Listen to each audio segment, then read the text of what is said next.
ఇంగ్లీష్లో మాట్లాడడానికి ఎన్ని వర్డ్స్ వస్తే సరిపోతుంది అనుకుంటున్నారు మీరు? Just have a think about it. ఎన్ని వర్డ్స్ వస్తే మనం ఇంగ్లీష్లో ఫ్లూయెంట్గా మాట్లాడగలం? Before we begin the class, let's talk about English. So English language is like any other language, it has alphabets kada. So we already know there are 26 alphabets in English, right? So using these 26 alphabets చాలా పదాలు మనం frame చేయొచ్చు, అంతే కదా. Words ఎలాగా form చేస్తాము? when we bring some alphabets together, words will get framed, అంతేనా? So sit, come, go, door, chair, ఇలాగా ఈ వర్డ్స్ మనం ఆల్ఫబెట్స్ని యూజ్ చేసి ఫామ్ చేస్తున్నాం కదా. ఈ వర్డ్స్ మనం ఏమన్నా కనపడుతున్నామా? లేదు, ఇవి ఆల్రెడీ ఉన్న వర్డ్సే. వాటి అర్థం మనం తెలుసుకొని ఆ ప్రకారం మనం యూజ్ చేస్తే ఆ ప్రకారం మనం ఒక సెంటెన్స్లో, ఒక వాక్యంలో జత చేరిస్తే ఈ వర్డ్స్ అన్నిటినీ ఒక అర్థవంతమైన ఒక వాక్యం ఫామ్ అవుతుంది కదా. మామూలుగా మాట్లాడడానికి మనకి ఎన్ని వర్డ్స్ వస్తే సరిపోతుంది? ఒక 1000 పదాలు వస్తే చాలు, మ్యాక్సిమం థింగ్స్ మనం ఎక్స్ప్రెస్ చేయొచ్చు. ఓకే, సో ఈ 1000 పదాల్లో మనకు ఆల్రెడీ ఎన్ని పదాలు తెలుసు? మనకు ఆల్రెడీ ఎన్ని పదాలు తెలుసని, మీకు ఎన్ని పదాలు తెలుసని మీరు అనుకుంటున్నారు? So I think easily 200 to 500 words. అసలు ఇంగ్లీష్లో అస్సలు మాట్లాడలేని వాళ్ళకు కూడా మినిమం అన్ని పదాలు వచ్చి ఉంటాయి. ఎందుకు అంటున్నానంటే, ఇప్పుడు మామూలుగా మనం డే టు డే లైఫ్లో కూడా, ఇప్పుడు చూడండి, daily day to day life, ఆ డోర్ అయ్యి, ఆ స్విచ్ ఆఫ్ చెయ్యి కదా, ఆ ఫ్యాన్ అయ్యి, ఫ్యాన్ని మనకి తెలుగులో ఏమంటారో కూడా తెలియదు కదా. డోర్ని తలుపు అని చాలా తక్కువ మంది యూస్ చేస్తారు. డోర్ అయ్యి, ఆ విండో తీయి కదా. సో రెయిన్ వస్తుంది, రైట్. సో ఇలా మనకు ఆల్రెడీ చాలా పదాలు తెలుసు. సో మనం నేర్చుకోవాల్సింది ఏంటి? ఈ పదాలన్నిటినీ కలిపి ఒక సెంటెన్స్, ఒక ప్రాపర్ గ్రామాటికల్గా కరెక్ట్ అయ్యే విధంగా ఒక సెంటెన్స్ ఎలా ఫ్రేమ్ చేయాలో తెలిస్తే మనకి మాట్లాడడానికి కాన్ఫిడెన్స్ వస్తుంది కదా. సో ఇంగ్లీష్లో ఉండే ప్రతి పదాన్ని కూడా 9 రకాలుగా విభజించారనమాట, parts of speech. Let us try to understand what are the meanings of these, okay? So ఇదేంటి? This is for information purpose అనమాట. దీంట్లో మనం నేర్చుకునే దానికన్నా మన అవగాహన పెంచుకోవడానికి, అంటే మన ఇంగ్లీష్ లాంగ్వేజ్ మీద మనకు కొంచెం అవగాహన ఉంటే భయం పోతుంది మనకి, రైట్. దెన్ మనం చాలా ఓహో ఇంతేనా, మనకి దాని గురించి తెలిస్తే కదా మనకి భయం ఉండదు. కాబట్టి when we learn the basics of a language, ఓహో ఈ లాంగ్వేజ్ ఇలా ఉంటుంది. ఇప్పుడు తెలుగులో 56 లెటర్స్ ఉంటాయి, రైట్. ఇవన్నీ మనకి తెలుగులో అంత డీప్ గ్రామర్ కూడా మనకు అవసరం లేదు, ఎందుకంటే మనం పుట్టుకతోనే మనం తెలుగులోనే పుట్టాం కాబట్టి మనకి ఆటోమేటిక్ వచ్చేసి ఉంటుంది. అలాగే ఇంగ్లీష్ నేటివ్ స్పీకర్స్ కూడా వాళ్ళకి ఇవన్నీ తెలియాల్సిన అవసరం లేదు. నౌన్ ఏంటి, యాడ్వర్బ్ ఏంటి, అడ్జెక్టివ్ ఏంటి, నేటివ్ స్పీకర్స్కి అక్కర్లేదు, ఎందుకంటే వాళ్ళు చిన్నప్పటి నుంచి అందులోనే పెరిగారు కాబట్టి, అవే వింటూ అవే మాట్లాడుతూ పెరిగారు కాబట్టి వాళ్ళకి డెప్త్ అక్కర్లేదు, రైట్. కానీ మనకి ఇంగ్లీష్ ఫారెన్ లాంగ్వేజ్ కాబట్టి మనకి కొంచెం అవగాహన తెచ్చుకుంటే ఆ లాంగ్వేజ్ మీద మనకి కాన్ఫిడెన్స్ వస్తుంది. అందుకని మనం ఈరోజు అసలు ఇంగ్లీష్లో ఏంటి పదాలు, రైట్, 26 ఆల్ఫబెట్స్. ఈ 26 ఆల్ఫబెట్స్ నుండి చాలా ఎన్ని పదాలు ఉన్నాయి ఇంగ్లీష్ మొత్తంలో? We don't know, maybe 1 million ఏమో. I never got this question really. ఎన్ని పదాలు ఉంటాయి? This is a question for you. మొత్తం ఎన్ని పదాలు ఉండొచ్చు ఇంగ్లీష్ లాంగ్వేజ్లో? నా put it in the comments. I myself do not know, I will also research after this class, okay. కానీ మనకెన్ని పదాలు తెలిసి ఉండాలి? Minimum 1000 words. ఆ 1000 వర్డ్స్లో ఈజీగా మనకి 500 to 800 to 1000 కూడా మనకి చాలా మందికి తెలిసి ఉండొచ్చు మనలో, రైట్. సో మీరు ఇంకొన్ని ఎక్కువ పదాలు నేర్చుకుంటే ఏమవుతుంది? అప్పుడు ఎక్కడా ఆగిపోకుండా చాలా సరళంగా వెళ్ళిపోతూ ఉంటుంది మన భాష కదా. సో అందుకని ఈ వర్డ్స్, ఈ ఇంగ్లీష్లో ఉన్న వర్డ్స్ అన్నీ మనం ఏమని చెప్పుకున్నాము? ఈ 9 బకెట్స్లోకి కేటగరైజ్ చేశారు. సో ఆ ప్రతి పదం ఇందులో ఏదో ఒకటి అయి ఉండాలి. అయితే నౌన్ అయి ఉండాలి, ప్రోనౌన్ అయి ఉండాలి, రైట్. వీటిలో ఏదో ఒకటి అయి ఉండాలి. సో ఇప్పుడు మనం డీటెయిల్డ్గా అసలు నౌన్ అంటే ఏంటి, ప్రోనౌన్ అంటే ఏంటి, ఇవన్నీ కొన్ని ఎగ్జాంపుల్స్ తీసుకొని మనం చూద్దాం, ఓకే, ఇవి డీటెయిల్డ్గా మనం ఫర్దర్ క్లాసెస్లో నేర్చుకుందాం. ఎందుకంటే మనకి వర్డ్సే తెలియకపోతే సెంటెన్సెస్ ఎలా ఫ్రేమ్ చేస్తాం? We cannot frame, right?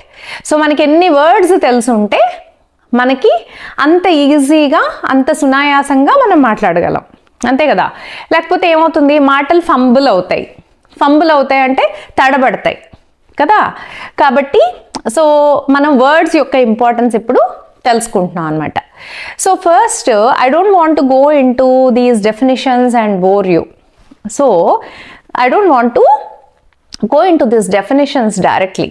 First let us take a sentence. Okay, ఒక మన డైలీ లైఫ్లో ఒక సెంటెన్స్ తీసుకుందాం. ఏంటది? So let's see. Wow, he correctly answered every difficult question and the teacher praised him. Wow, what is that wow? It is an interjection. So అంటే ఇక్కడ ఏంటి, he correctly answered every difficult question and the teacher praised him. ఇది ఒక అర్థవంతమైన వాక్యం, right? So it's a meaningful sentence. So let's not talk about ఇది ఏది noun ఏది ప్రొనౌన్ ఇప్పుడు మనం మాట్లాడుకోవద్దు. Will talk about it in the end after I explain all these things. Okay, now let's go to the next example. Hooray! They happily played an exciting game in the park and their friends cheered them. Okay, this is another example. So ఇందులో కూడా చాలా పదాలు ఉన్నాయి. Okay, so now we'll try to ఇది మనకి examples అన్నమాట. Once we learn these topics, we will come back to this. So now parts of speech. So parts of speech ఏంటి? యాక్చువల్గా there are 8 parts of speech. స్పీచ్లో ప్రతి వర్డ్ని మనం 8 కేటగిరీస్లోకి divide చేసి ఉండాలి. ఓకేనా? So let's understand these 8 parts of speech plus articles a and the. Okay, so first noun. What is a noun? Noun అంటే naming word. So any name of a place, animal, thing, any name is called a noun. So noun, na peru Prasanna is a noun. Phone is a noun. Board is a noun.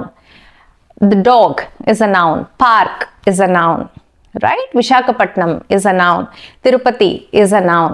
Anantapur is a noun, right? So India, Australia, Canada, all these are the nouns, right? Ravi, Shekhar, all these are the nouns. So noun ante naming word. Some examples: park, Ravi, city, toy, anything that you can name. Marker, pen, pencil, hand, anything that you can name is called a noun. Okay, so now let's talk about pronouns. Pronouns ante enti? Noun ki baduluga vadedanni manam pronoun antam. దీని గురించి already there's a detailed class, so we will learn in detail in a separate class. ఎందుకంటే pronounce మనం రోజువారీ లైఫ్లో చాలా ఫ్రీక్వెంట్గా వాడతాం. అతను ఇలా చేశాడు, ఈమె ఇలా చేసింది, వాళ్ళు, అది, ఇది, ఇవన్నీ ప్రొనౌన్స్. ఎగ్జాంపుల్స్ ఏంటి? He, she, it. అంటే మాటికి ప్రసన్న అనకుండా షీ అంటాం, రైట్? రవి అనకుండా హీ అంటాం, రైట్? సో అలాగా ప్రొనౌన్స్ అంటే నౌన్కి బదులుగా వాడేదాన్ని మనం pronoun antam. Now let us move on to verb. The most important part of any sentence is verb.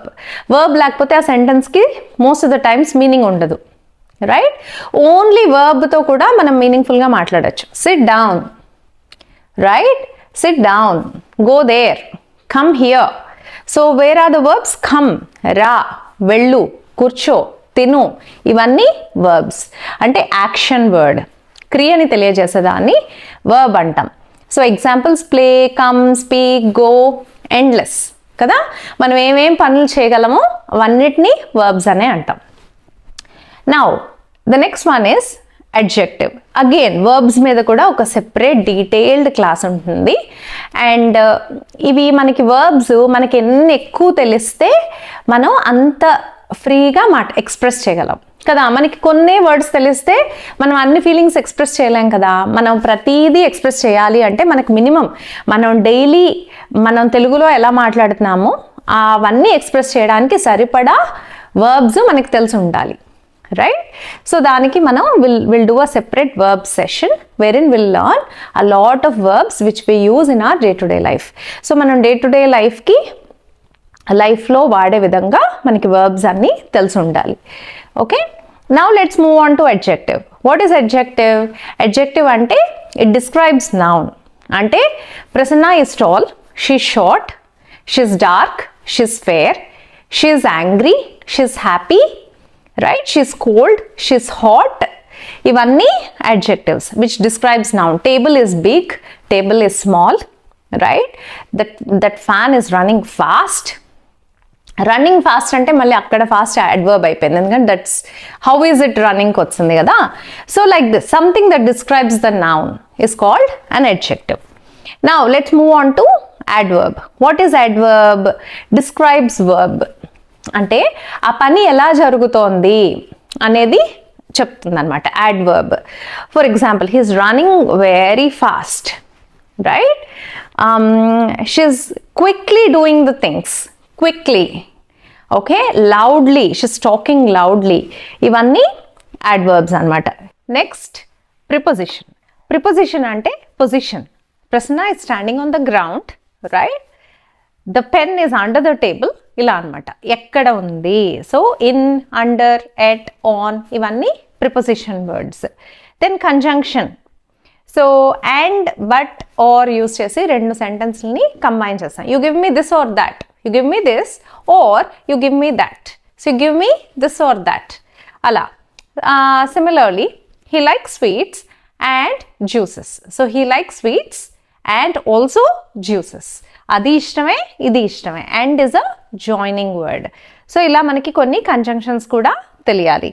And then interjection. Interjection ante emotion word. Hey, oh, oops, hooray, Alice. Ila anamata. So interjection అనేది emotion word. So wow, ఇవన్నీ emotion words. Articles. Articles అంటే a and the. So a pen, an apple, the book, ఇలా అన్నమాట. So articles will understand a little bit more in the practice session.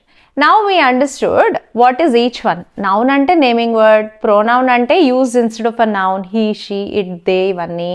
Verb is action, come, go, talk. Adjective అంటే short, tall, beautiful, handsome ఇవన్నీ adjectives. Angry, disappointed ఇవి కూడా adjectives. ఎందుకంటే it describes the noun. Who is angry? The person is angry. So noun is angry. Okay, so angry is an adjective. Similarly, adverb. How an action is performed. Somebody is going very fast. Somebody is doing very well. Somebody is talking very loudly. So ఇవన్నీ adverbs. అంటే ఆ పని ఎలా జరుగుతోంది. Preposition. ఎక్కడ జరుగుతోంది. In, under, at, by ఇవన్నీ అన్నమాట. Conjunction. So to join two sentences. And, but, or, because, due to ఇవన్నీ conjunctions. Interjections. Hey, oops, wow ఇవన్నీ interjections. Okay. So now let us come back to our sentence and understand how each of these words fit into these parts of speech. Okay. So now let's read the sentence once. Okay. Wow. He correctly answered every difficult question and the teacher praised him. Okay. Wow. Interjection. He, pronoun. Correctly, adverb. Answered, verb. Every difficult, adjectives. Question, noun. And conjunction, the, article. Teacher, noun. Praised, verb. Him, pronoun. Right? So now you understood every word should fall under one of these categories. Okay. So now let's go to the next example. Hooray! They happily played an exciting game in the park and their friends cheered them. Hooray! Emotion. Interjection, excitement. Yeah. They, vallu, pronoun. Right? Happily played. How was the game played? Happily played. So it describes the verb. Play verb kada. So this becomes adverb. An, article. Exciting game. Elanti game?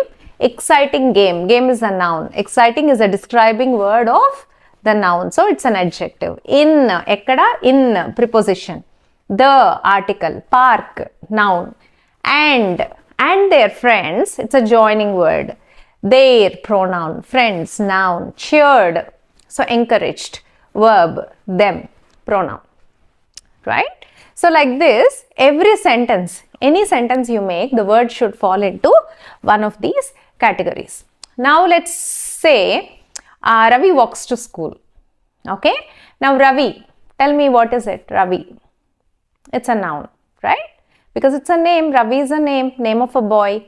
Walks, verb, right? To school, to, preposition. School, noun, right? I speak English. I, pronoun. Speak, verb. English, noun, right? They play cricket. They play cricket in the ground. Okay? So they, pronoun. Play, verb. Cricket, a game, noun, right? Cricket, noun, name of a game. In, they play cricket in the ground, in the school playground. So in, preposition. The, article. School playground, it's a noun. So like this, any sentence you make, otherwise come down, right? Come down, come, verb, down, preposition, right?